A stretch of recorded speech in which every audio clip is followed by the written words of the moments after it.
Hey guys, welcome back to Meshaspeaks. And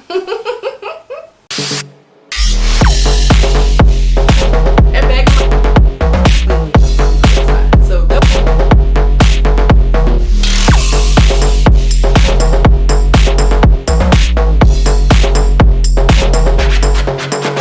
hey guys, welcome back to my channel. Today I want to talk about culture shocks. Y'all knew this was coming. I've actually had a fair amount of culture shocks, and I think I've only been here for like 2 weeks. 2 weeks today. 2 weeks today I've been in Japan, and I got a long list of culture shocks.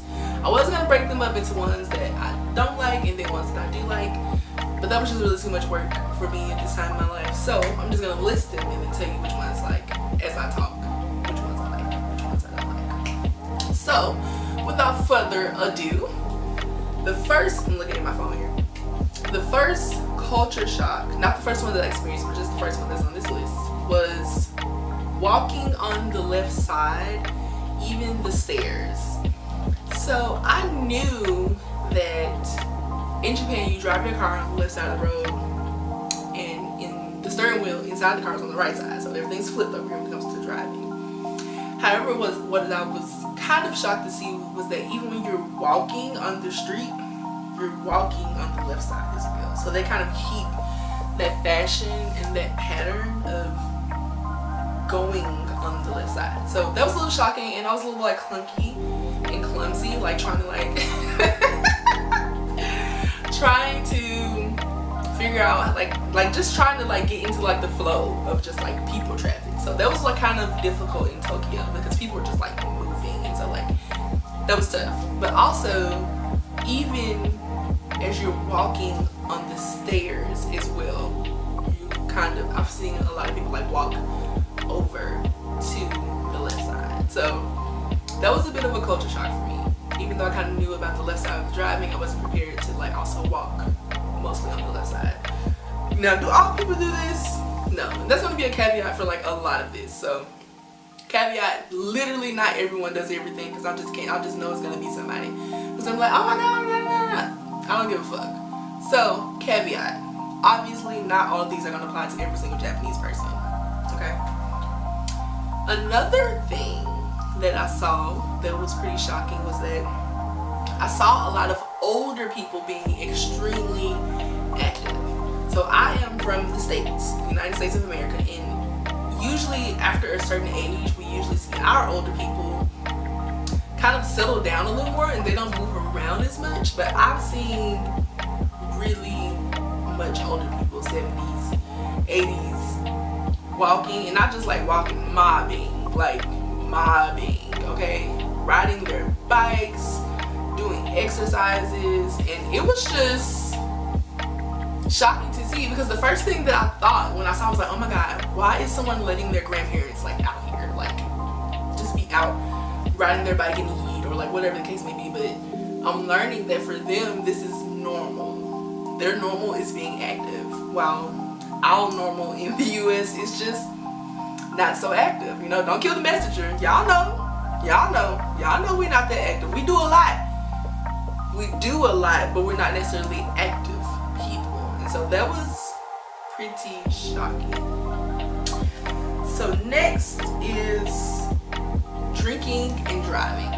So in the States, I think it's pretty normal, not necessarily for people to drink and drive, even though that is considered normal, and it's like wow that it even fucking is. But in the States, let's say you're out and you drink a beer or you take a shot and you wait an hour or you wait 2 hours. Usually no one would bat an eye and you can go home. You've waited. It's metabolized for the most part. Metabolized, like you know. So it's metabolized, and our legal limit is 0.08 in Tennessee, where I'm from. I want to say it's 0.08. Correct me if I'm wrong, but I think it's 0.08. However, here in Japan, the legal limit is 0. It is just 0, 0, 0. So here's my little story time. I drive here in Japan, and when I first got here, my predecessor was showing me how to drive around, you know, that type of thing. So I kind of got used to driving around for like that first day.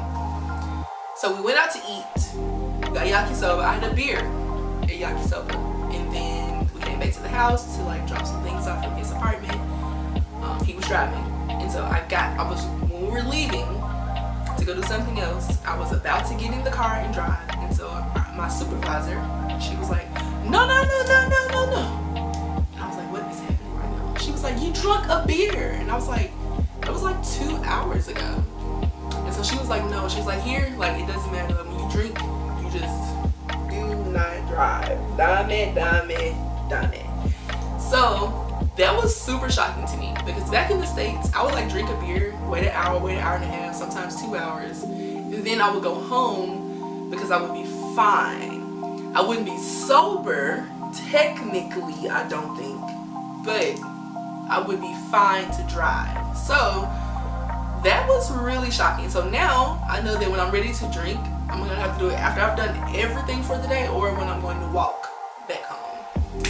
So that was pretty shocking, guys. That was pretty shocking. I'm not even a big drinker, but it just kind of put a little more structure around drinking for me. So I know that when I do want to drink, it's gonna have to either be, like I said, once I'm done for the day and I can come home and drink, or when I'm going to walk somewhere and then come back home after drink. So don't be driving and drinking out here, y'all, okay? The next thing, making slurping, crunching, munching sounds when you're eating.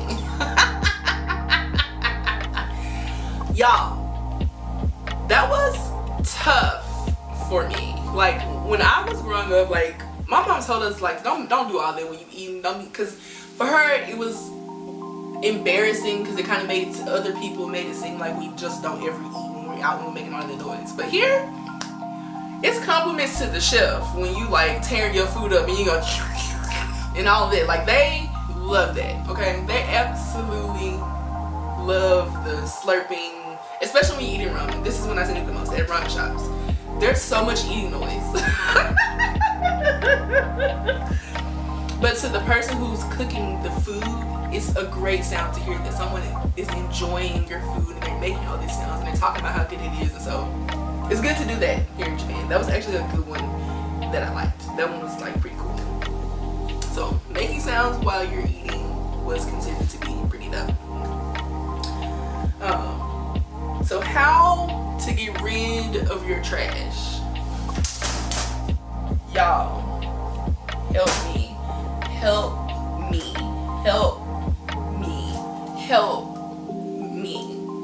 The recycling business here is just so insane. No matter how much I could have prepared for this, I probably could have never prepared for this. Because even though what's one thing in one town is going to be super different in another town. What's one thing in one prefecture is going to be super different in another prefecture. And so I have 3 separate types of bags that I'll be using for recycling and for trash. So there's a blue one for trash.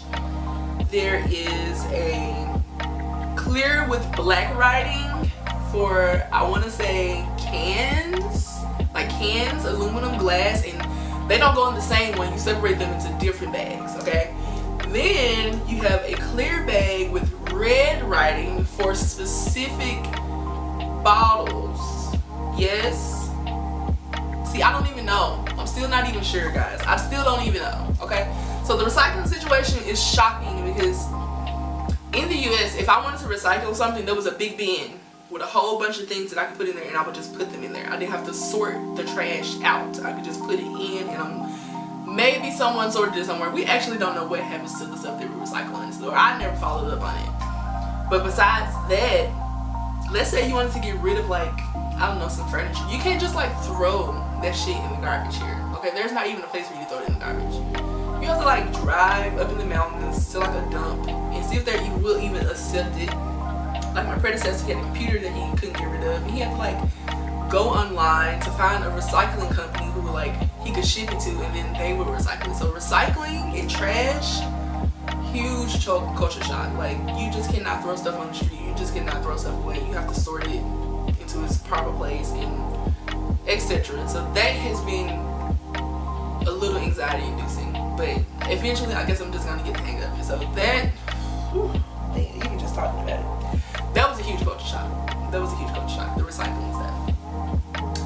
So next, vending machines. So everyone always talks about vending machines here, but it was actually shocking to find out that vending machines here pretty much only have drinks. So back in the States, you have drink machines, and you also have snack machines, vending machines, but here, no, just drinks. I've literally only seen drinks or cigarettes or something, but I haven't seen a snack machine vending machine. So that was interesting to see. That was, I wouldn't say it was one that I liked or disliked. It was just something that I noticed that was a little shocking. So I was like, okay, I'm gonna go down to vending machines because there was like a room of vending machines, and I'm like, want to find some snacks down here. No, a million types of water, a million types of coffee, a million types of juices. Just beverages. Just beverages. So no snacks. I don't know what that's about, but I haven't seen a snack machine since I've been here. Maybe you guys know there's a snack machine somewhere in Japan somewhere, but here in my town and when I was in Tokyo, I did not see a snack machine, only drink machine. So there we go. So next, oh, this one I did not like. I did not like this one. I did not like this one. So when you're eating out and you don't finish your food, oh fucking well, in most places, especially here where I'm at, you don't get it to go plate. You don't get it to go plate. It didn't happen to me in Tokyo. I didn't finish my food because I had ordered too much, but I thought that I'd be able to take it with me, and I'm used to over ordering so I can take food with me. There is no take away. Like, if you ordered in, they expect you to eat your food or not eat your food, but you don't get to take it home with you. Some places here, and a lot of them, you can order food to go with you for an extra fee. Or sometimes there's a restaurant that actually charges less if you don't eat inside the restaurant. But you can't like not finish your food and ask for it to go plate. It's just not a thing here. I did not like that. But it's really been helping me like eat with my stomach instead of eating with my eyes. You know what I'm saying? So I didn't really like it. I'm used to being able to take food home with me that I'm probably not going to eat and waste anyway. And that is probably why that is a culture of not taking things away. So there you have it. Don't look forward to getting the doggy bag here. So nextly, drugs are absolutely non-tolerated here. Like, that was, I won't say it's like shocking, but like we had like a meeting about drugs and with a police officer, and he was just talking about how like he spent some time in Canada in the West, and there, like, he was talking to a high school teacher. I can't remember the whole story, but he was talking about how for them, they're in Canada, and sometimes in the US too, let's say a teenager has something. A teenager has alcohol versus a teenager has marijuana. There, it was kind of more seen, like in Canada, he was talking, it was seen as more bad for the teenager to be drinking alcohol than for them to be smoking marijuana. And I agree. I'm an American, obviously, but I agree. However, here in Japan, it is not the same kind of culture. Like, drugs are like really taboo. Like, really taboo. They do not have the same kind of vibe as us in the States when it comes to like drugs, okay? And when I say drugs, I mean marijuana, because I don't know nothing else about nothing else, okay? I don't know nothing about nothing else. So, non-tolerable. You're gonna get deported. You probably can't never come back, actually. I don't know. I'm not gonna find out, but it's a no-go for the drugs here in Japan, okay? So, another culture shock. You can drink yourself to death, but you better not ever have no weed, or you can't come back here, okay? Or if you are a Japanese person, you're going to jail. You're going to jail, and I hear it's pretty harsh sentencing for the drugs. So I'm not gonna make any more comments on drugs in Japan. So another culture shock was cash only, especially in my little countryside. I haven't found a place yet where I can use a card. So everywhere it's just pretty much cash only. So I just keep cash on me. And that's another thing. I keep cash on me, and I'm always having to let my anxiety go about keeping cash on me, because I'm always like, okay, like what if somebody like steals my bag, which is probably never gonna fucking happen. Or what if I lose my bag?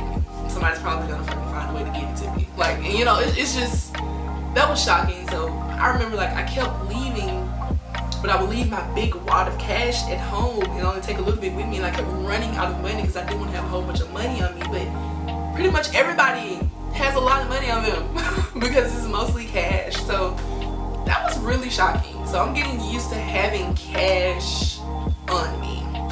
Somebody beeping out my apartment. But I'm used to having cash on me, okay? So lastly, and something that truly applies to me, and something I've seen a lot, obviously not everybody, for you fucking trolls, but most people bag into their parking spots. They bag into their parking spots, y'all. So I've been bagging my little K car up into these parking spots. I mean, like, I'm getting really good at bagging my car up. It's actually really funny. Pretty much, and I think it's just because the spaces are tight and the spaces are small, and it's just easier to get out if you bag in. So mostly everyone bags into their parking spots. I mean, like at restaurants, at their houses, at the supermarkets. I just see a lot of bagged in cars, so I'm right with them. And that was something that was said to me about how that's how sometimes you can tell when who's driving might be a foreigner, because everyone else's car be bagged in, but then like there's one car that's just like pulled in. So cool, really cool culture shock. So guys, I'm pretty sure there's gonna be more at some point. So if there is a lot more that accumulates, I'll make a part 2. But for the most part, in the first 2 weeks, I have had quite a few culture shocks, and I'm sure there'll be a lot more. So, as always, guys, thank you so much for tuning in. Please like, please subscribe, okay?